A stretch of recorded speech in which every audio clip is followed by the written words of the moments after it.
Supposed to begin. I just saw the screen appear. So, all the way from Latvia, Riga, correct? Rob That's right. Schremp. We appreciate you joining us. The founder or co-founder, I should say, of 44 Vision Hockey. Very excited to have you on. Obviously, a fantastic playing career and everything. We're familiar with your name from that, but also interested to hear what you're doing with 44 Vision Hockey and how you can utilize InStat to help with that. So, Rob, thank you for coming on. How are you doing today? Doing well. I appreciate you thinking of me, having me on, and taking recognition of my career. Appreciate that. But 44 Vision, I started off with InStat, kind of just playing around, and I started playing with the tools, and then I started kind of paying attention to the NHL and other leagues around OHL, just taking guys that I knew and started playing around with the clips, and it really caught my eye in the sense. The way that you could show and the way that you can explain through the details, through the tools of like what you were trying to say versus, I remember my playing days of trying to draw things up on the chalkboard in between shifts or in the locker room, like trying to draw plays up to explain what I meant, what I saw. The vision on InStat gave me the chance to put that vision on a video and then kind of direct. Really interested me. From there, I thought about how I could make a kind of an impact on the game. And I wanted to do it at a scaled level. So if I want to do it individual, just use my name and just go and do it individually. I could probably do 20 players, but my idea was to have an impact on the game. So I decided to build a team and really started off with the women. I thought, in my opinion, that it was somewhere where we could have a big impact of inserting high-end knowledge and experience back into the game. So I went and talked to some girls that I knew, Rebecca Johnson. I got a hold of Brianna Decker, Amanda Pelkey, Allie Lacombe, all these girls. I started going at Blake Bolden. I can go on and on, but just trying to offer an opportunity and say, hey, this is what I see. And this is me inserting back into the men's game. I think this is a spot for you. And they all loved it and liked the idea. So it's where we got 44 Vision. We put some reputable names together, and it's not just to put names together, it's to insert knowledge back. So what you do is you receive a request from a player, correct? And then you break down their games according to these high-level players and how they might see the game to try and connect their vision to that person who's hiring you, for lack of a better term, to express to them how they can see the game better, correct? Exactly. And I think, the thing is that with hockey or any sport really, you are kind of, unless you travel, you're kind of stuck to whatever's in your resources in your community per se, or around that area. I saw that as a pain point. You hear a lot about, 10, 11, year 12. When I was 11 years old, I was almost going to Toronto to go play. But to be honest with you, I didn't need that resource. I had a guy named Don Kernan and his son that were great resources. So I had the resources I need. But I see that in other places where kids are moving around. And I thought, how can we make this so this is for everybody? So that's the idea, is just being able to offer high-level knowledge and experience to anybody. If you have a game tape, to your point, yes, we upload it, and then you insert for women's Olympic or National Women's Hockey League team player, their knowledge back into that youth. That's super valuable. So I agree. That's what happens. Yeah, that's very cool. They check in with us and pick their coaches. They get 3 choices, and hopefully they can get what they want. But sometimes, obviously, you got to, maybe they'll be full. So you got to have option 2 and 3. So either way, you're going to get a high level coach is your option. So that's a very cool philosophy. I really like that. Congratulations on starting that. So you mentioned that you use InStat to benefit 44 Vision Hockey. How, if you could walk us through kind of, and I guess you can share your screen at this point, but how you would go through, let's say Mark Yates comes to Rob Schremp and wants to know, Rob, how would you work with me, right? Yeah, exactly. So I go through the clips and I would go through and just check out where I'm not going to be. So the thing is, I also, with the team, building out the team, I thought of my pain. Like I never was a defensive forward. I'm not going to pretend to be. So I thought about bringing guys on for coaches that were high level that could fill these holes. Also defensively, got Danny Severette, Freddie Meyer, Mike Motto, guys like this that I know and trusted and know that they see the game and add value, but they're passionate about what they do. What's important to me is not just being somewhere where we put names to it. I want the people on the platform are really giving in and digging in and going to help your kid. So when a kid comes, I pull up a kid like Shane Wright. I know he's a high-end guy, see where we can help him out. For me on this clip, I grabbed a few that I like just to put some thought into this guy's, into his process. He's got 40 goals and 60 games. I think it's not always that you're going to be the end all for this kid and you're going to teach him how to score. This guy knows how to score. It's just about, for me, inserting different point of views, because when you get to the next level, there's other challenges. For this one here on this clip, I wrote some notes down. I just said, have a look and do some quick math. And what I see here is paying attention to what you have. And if you're a high-end guy and you quarterback a power play, you know that this guy's a one-timer, right? When this shot option, I don't mind it. I don't mind shot first mentality. That's great. What you got here is a 1-on-2. So that means that two guys are coming over here to Shane, doing your quick math, and with having a lot of time and space. My opinion here, he's got this guy exposed, number 10, with a long stick. So the shot point's there. And sometimes I get my diagrams going and I have to explain them. But well, you can also, if you go, Rob, you can also use different, with the diagrams, you can use different colors to highlight different players, correct? Yeah. So in the top box, we just went over this with Mr. Plumbo last week. I'm walking through the absolute simplest version of just trying to transfer this, but that's what was unique about InStat was the possibilities and the tools that we have as coaches to highlight what we need. And if you're struggling with one way to do it, then you have a couple options to express your view. Going back to here on here with this guy, what I see here is Ryder could have maybe taken his time a little bit, backed off and found this one-timer. What I talk a lot about is faces of the net. So when Shane's coming down here, you look at the goalie, and if you look from the puck's eyes here, and it's going towards the net, right? This is the face that Shane is up against. In my opinion, I would be trying to change the view of the net. So right now I've got a little bit of traffic, maybe a guy screening for him. And at this level, I've walked off of that half wall before. He absolutely can score. You see his numbers. He's got 40-something tucks. He knows how to score.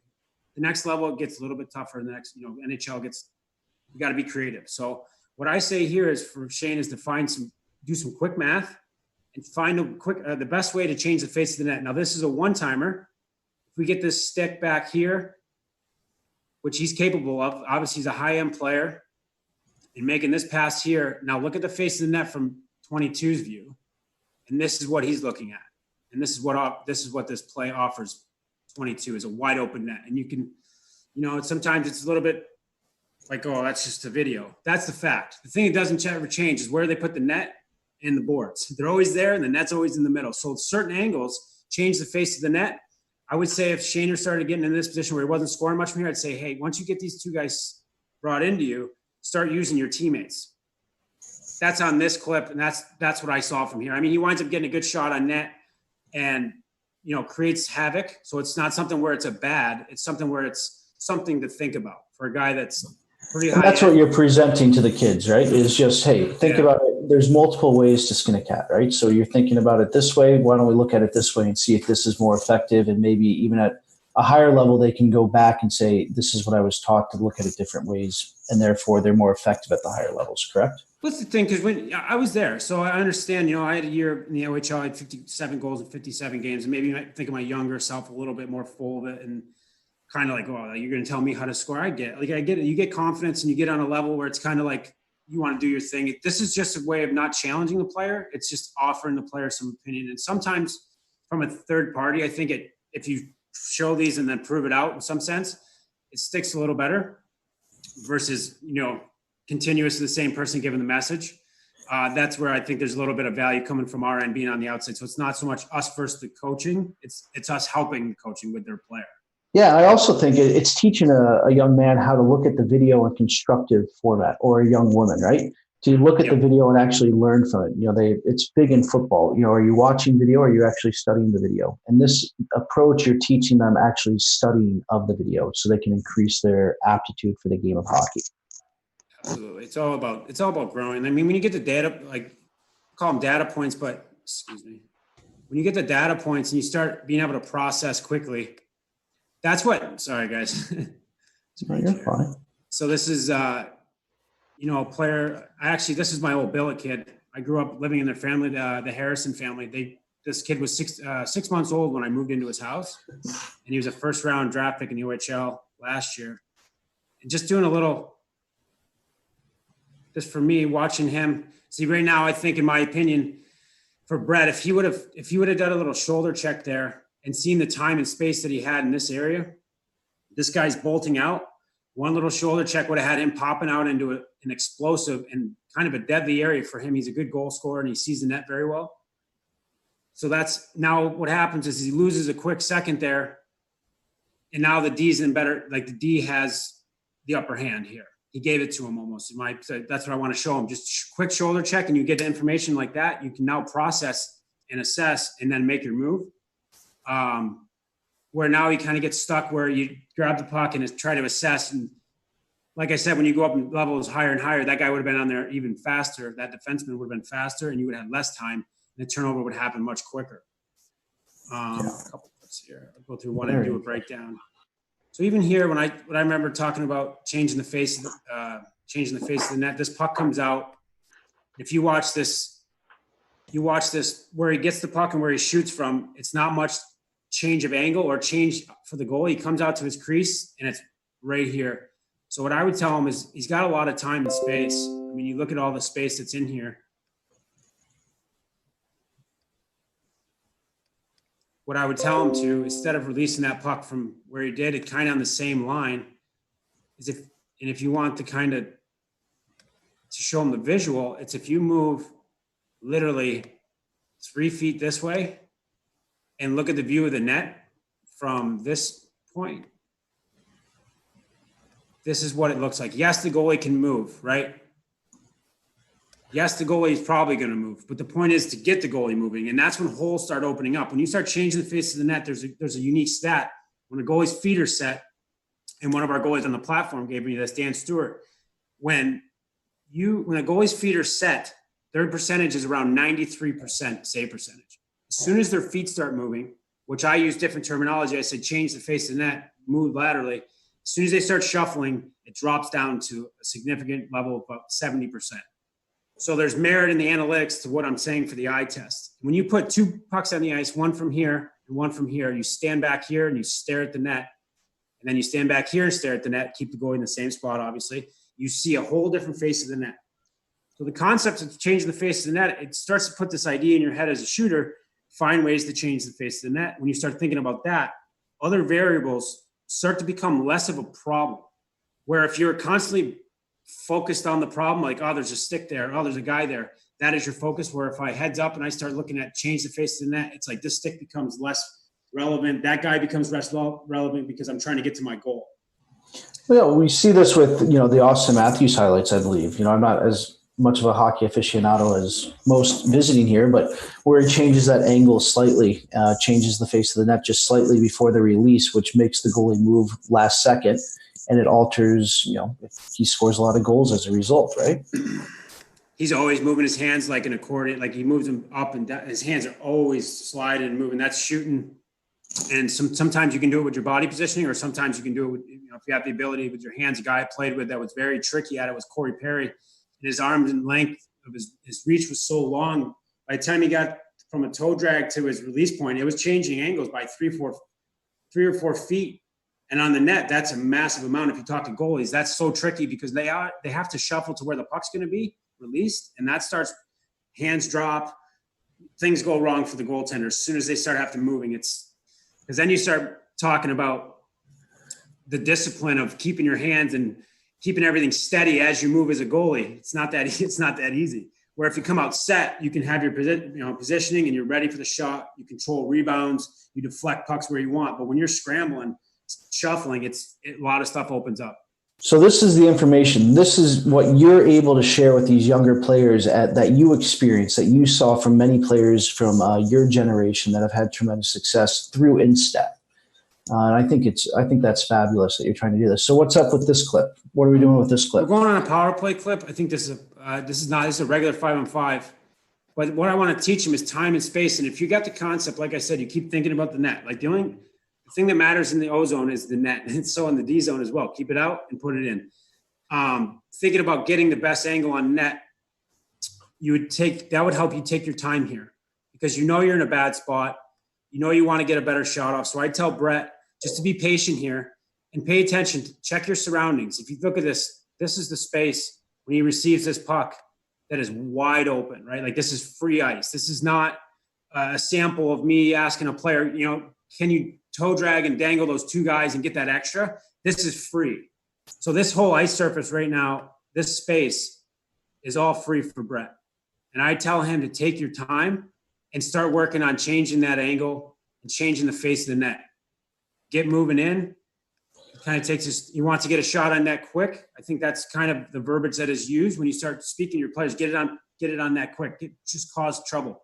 That's fair. But also when you get freebies and you get a chance to walk off and tee up from the red tees, take that. Because that's, you know what I mean? That's my that's your motto, yeah. So here, during that pause, you would add a textual comment, right? Or a text comment. Right now. I was just chatting, so I didn't want to start trying to I get what you mean. while I walked. But so then this is all free, right? Still free. And where I put is this is his release point. Excuse me. So his release point is here. This is all free. I'm telling him to grab that puck, and you're getting off this wall. And now you got a chance. You know what? You might be able to use this guy as a screen. If he starts, there's things, all sorts of things can happen. Hockey's a fast game, so there's no guarantee.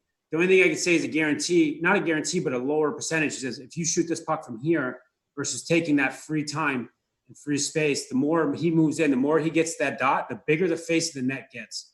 And that's just the fact. If the angle changes, the net becomes more open. Right now, you can see what his face of the net looks like from here, and you can see it very well. It's right here. Like that's literally what he's got to hit on a one-timer, kind of on his back foot. Versus catching that puck and you're moving, imagine getting here. I mean, you got all this time and space. And if he pushes off, while he's pushing off, look what else comes into the picture. So it's not always just about I and me trying to get myself into the face of the net. It's about the face of the net in general. What's the deadliest, highest percentage play at the net? And that way you start seeing the game in zones. So the game is in zones for the goalies, and I'll demonstrate a little bit here. So essentially what they have are zones. So this is zone 1. And we can shrink that. We'll do that after.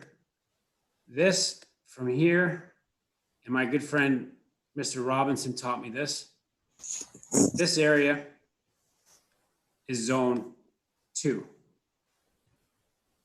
And all the way around. So then we go back and we do the post from the other side. Let me get it. Sorry, this is not the greatest diagram. Imagine me on the bench trying to draw on the chalkboard or the whiteboard trying to tell my teammates where to go. This is why InStat was like amazing to me. It's like, oh my God, this makes way more sense. And it's a horrible drawing, but this line goes up to the blue line. So this is zone 3, zone 4, and then from the dot down zone 5. So when you're a player in here, you get the puck. You obviously know that number 1 is low percentage, right? So you're checking that off. That's like last option. If you start getting this puck now and you get it, you're like, how can I get to zone 2? This improves my angle. Is there anything in zone 3? So what it does is start categorizing the offensive zone for you. So you start understanding where to check first and the data points that are a problem or things that may be a problem in those zones. For me, Brett's got a lot of time to go in. He had a lot of time to walk into zone 2 and maybe find a way to get us on net. At the end of the day, he's got plan B, which is boom, and this face of this net is wide open.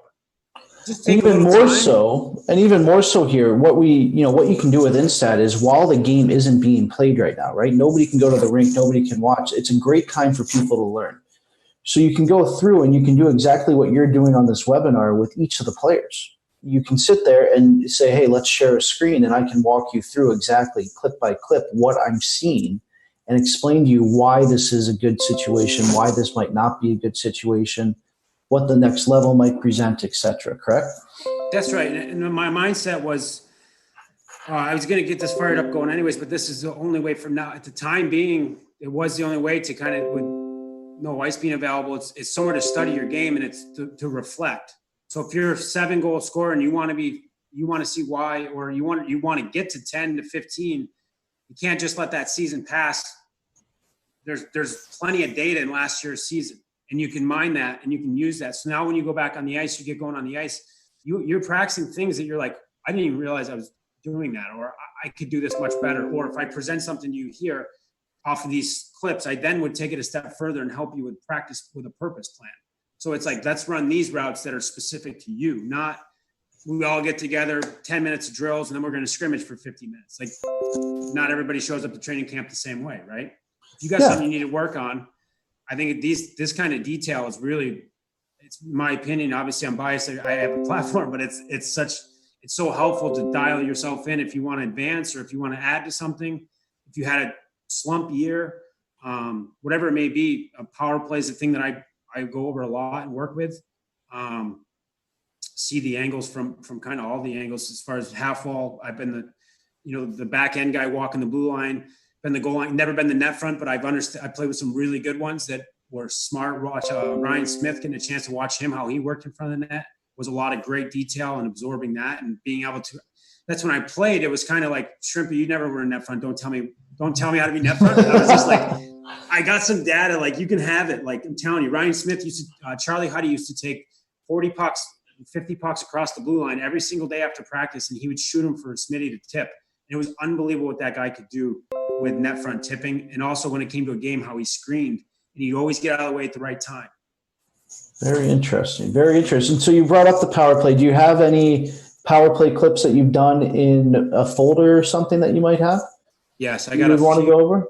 Let me get so I just did a few here. So like during the year, like I said, I was kind of going over some, just going through the NHL stats and just. So it's a way for you as a coach also to continuously refine yourself, right? Study, and see what people are doing and utilize the platform in that regard as well.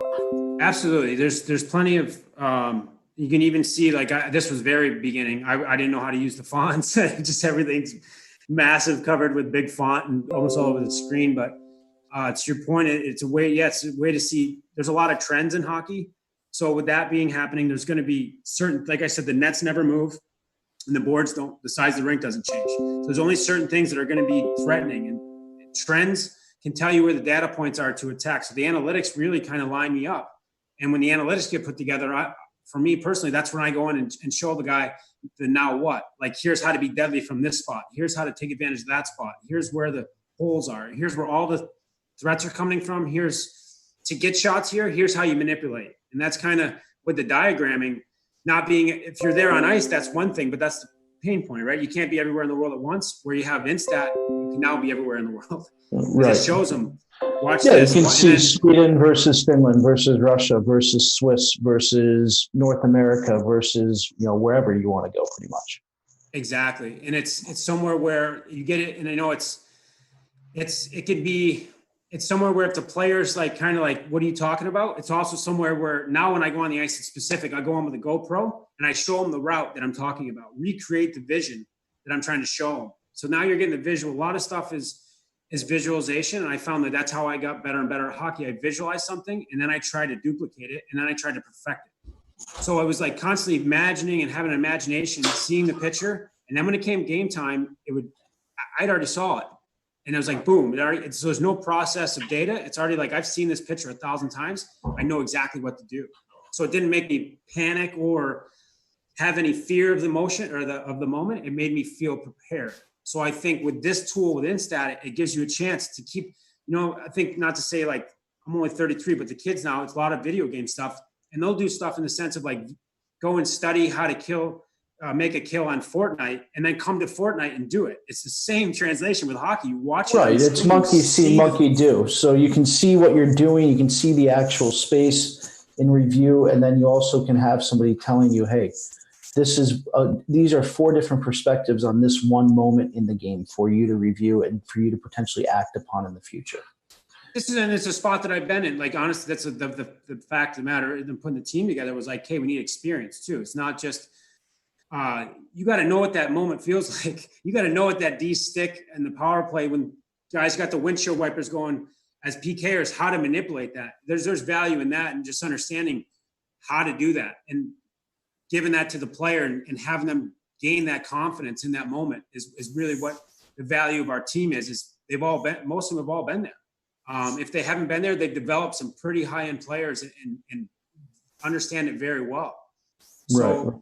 So what about this clip here? Who do we have? Which teams? we have Joker Stevie and, Moses. Joker and Dynamo, where I'm at right now, Dynamo Riga. So yeah.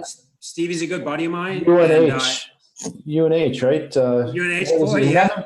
Leominster, Massachusetts, I believe, if I'm not mistaken. That's right.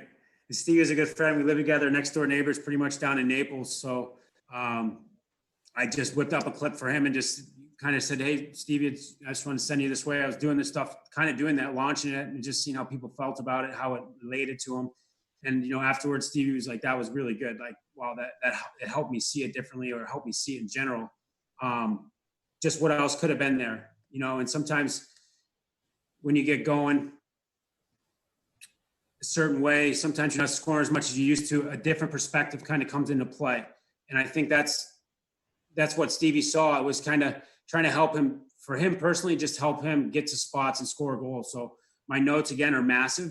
I excuse him, but just point out. Well, it's nice that you're allowed to, you can pause the video for as long as it takes for them to read it. So if you're going to have massive notes, it's, hey, let's pause this for 20, 25 seconds and make sure that they can read this and see everything that I mean, that I want them to dissect in this clip. Or if it's a quick note, it can be 3 seconds long, the pause. The thing is with this too, Yatesy, is that what I like about it is what I got here is I'm trying to also block everything else out for him and let him see what I'm talking about. I don't want him to see a guy coming back door. I don't want to see in this picture right now. I want him to focus on that little square of ice and just see the data points. So for me right now, if I get this puck, I got this guy exposed. That's what I see. I see him desperate, and I see a goalie that's ready. Now I think I got all this free ice. Let me improve or change the face of the net. How do I do that? This guy, I don't have to beat this guy. This guy's giving it to me for free. He is lunging, and he thinks he's, what he does, he believes that he's doing the best he can to get in there and block that shot. He just left himself in no man's land, in my opinion, because now he's extended. And if that player, in this case, Stevie Moses, explodes the middle, the only thing he can do is stick a leg out or grab with an arm. Right. So you got him. And that's the case scenario for you as a player, as Stevie, to get a better look at the net. Yeah. You have good odds here. So it's not something of like, hey, take a high risk here and like somewhere where, the coach is you're coming back to the bench and he's going to rip you. Like if Stevie executes here, which I think he's very capable of, and that's why I write the notes. I know the player. It's not something of just give everybody the same thing. You got to know the players and know their capabilities. Or if you don't, it's in the notes. It's like, do you see yourself being able to do this? Are you comfortable with this? If not, then you got to go option B and maybe even C.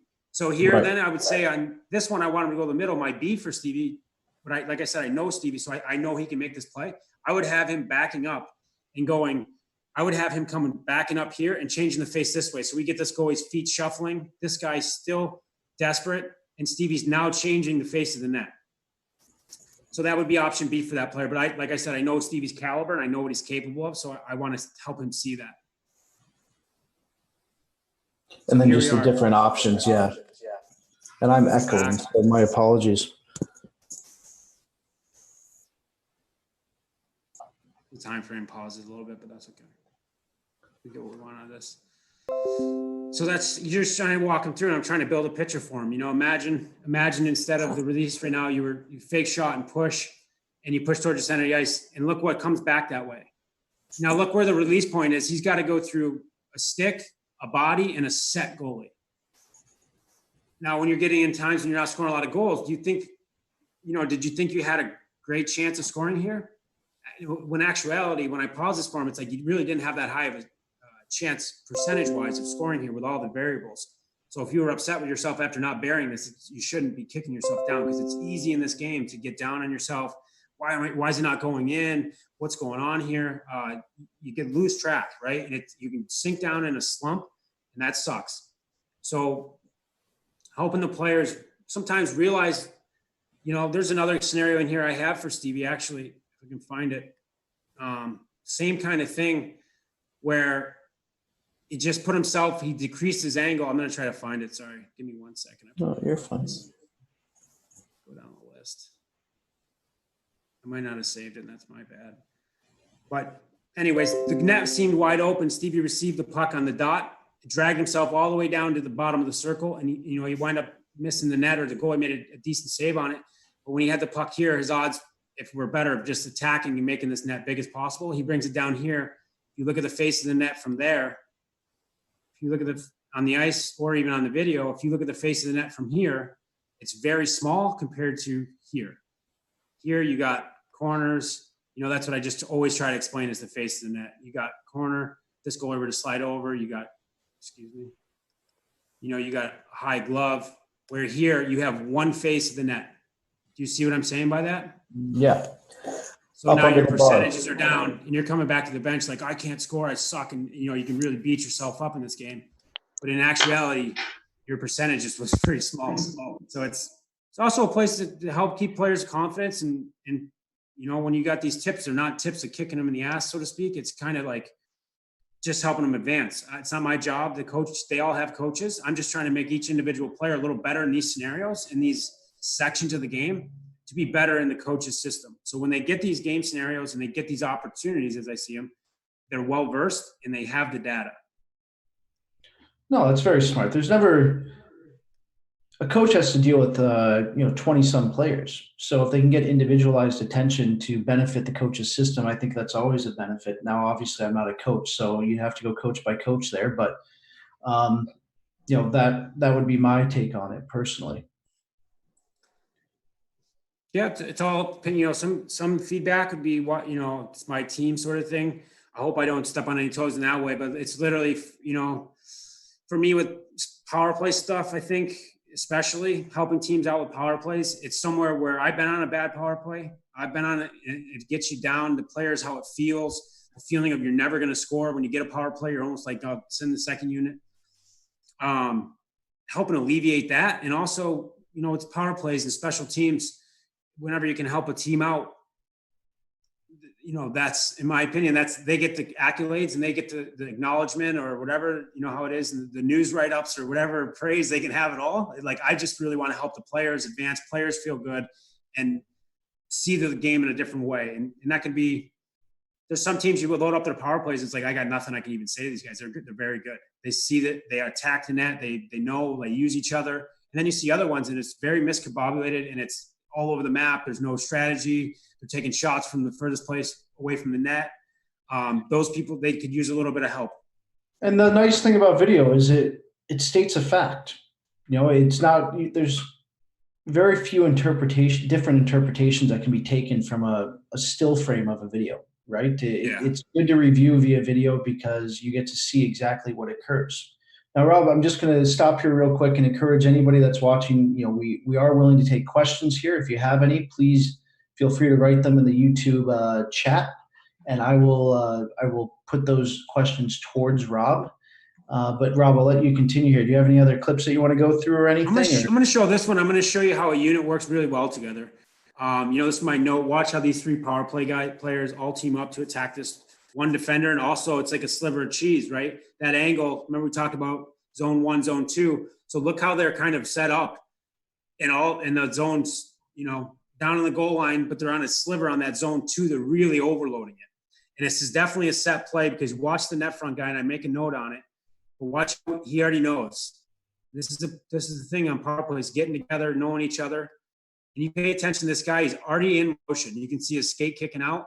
He knows exactly what's happening right here. And I put that note there. And they got a 3-on-1 right here.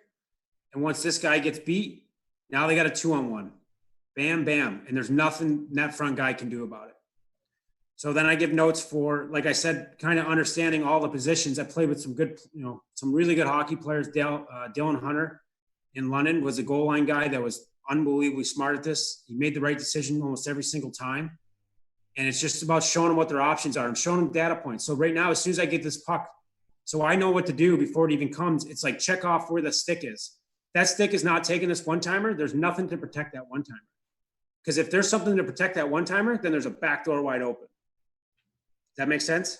Oh, yeah. And you can being able to process that very fast, not grab it. Things happen fast in the game. People recover very quick. So it's really about knowing these data points and what to look for off the hop. And like a diagram here, kind of also giving them the escape route. So if everything bails out here, you got an out. You got all this free ice to get out of there. It's not an immediate turnover. So get it, try your play. Play doesn't work out, sticks are in the way, this is in the way, just bail out. And now you got everybody down low, and you get to attack from high to low. I'm kind of breaking down, probably talking too much. If you want to grip some. Oh, I think this is get fired up doing I these think it's an excellent way where you can show people your vision, right? Is all you're demonstrating here is you can show people your vision through the platform and the use of the platform. So I get so passionate about hockey, and my wife finally got sick of me talking about it. She's like, you got to do something with it. I was like, okay. And then this couldn't have come at a better time, because I just talking your ear off about whatever. I tell everybody, it's like, doors. I'm a huge hockey fan, and this is like Candyland, right? Just being able to sit there and watch hockey all over the world, and the massive amount of games and the quantity, etc. So, no, we appreciate it. It doesn't seem like there's been any questions thus far. Do you have anything else you want to add, Rob? I mean, I think you've done a great job of exemplifying what you do with 44 Vision Hockey and how you can use the platform with any player in the world. Any coach can use the platform to really demonstrate what they want them to see. Even a power play unit, if they're the head of the power play with their team, they can use the platform to demonstrate that. So you've done it. We really appreciate you demonstrating those usage points, I guess you could say, of our platform, and how you utilize it personally for your business. And I think you do an excellent job. So thank you so much. We'll wait just a moment here to see if there's any questions. This is kind of the awkward moment where we're a little bit ahead in our Zoom chat. So we have to wait just a moment to see if anybody does have questions on YouTube. So bear with me there, Rob. You're good. How's your time been in Riga? Oh, we're in the house, so we got to stay for 14 days and just stay unless we absolutely have to get out. So it's just kind of getting over the jet lag. Really, this is day five. So sleeps have been off. It's usually about an hour. It's a day, an hour. So 7 days it's going to take us to recover. Our daughter's starting to get on a routine, which is nice. It was a little bit out of whack. I mean, I slept like 30 minutes and 48 hours on the travel day. So, or the travel 2 days. I'm sure travel under these circumstances is very tough. So we need to get over house as well. Yeah. The 2-year-old, it's a wild time. So, we were kind of in limbo too. It's just such an awkward position. So it's nice to get here in Latvia and get started to get set up at least. And, a couple more days we can see grandma, Oma and Opa and see everybody and check back in, so to speak. It's been tough too. My daughter really wants to see, Oma and Opa, but you got to stick to the plan. So 14 days are up. Amid the circumstances. Our dog, she's been asking for Bailey for months now. So it's so hard not to bring her to see her. I could imagine. Well, Rob, I don't see any questions coming in, so I appreciate your time so much. We appreciate your time from InStat, and I'm sure we'll be in touch very soon. And thank you very much. Have a great day over there, and a great evening, I suppose, over in Riga. Thank you, Mark. I appreciate you guys at InStat, and the program's top notch. I really do enjoy it, and the kind of platform it's given me to, as I mentioned, take my vision, from my eyes, my brain, put it on a screen. I get very passionate about it. I love doing it. Help giving back to the game, and you guys are helping facilitate that. So I can't thank you enough. And I think our coaches are going to really dig in and love this and giving back to the game. So the growth of the game is going to get a big impact from 44 Vision, and it's a lot of thanks to InStat. So thank you for building this platform. It's great. No, we appreciate it. Have a wonderful evening. Thank you, Rob. We appreciate you working with InStat. Talk to you soon. Mark.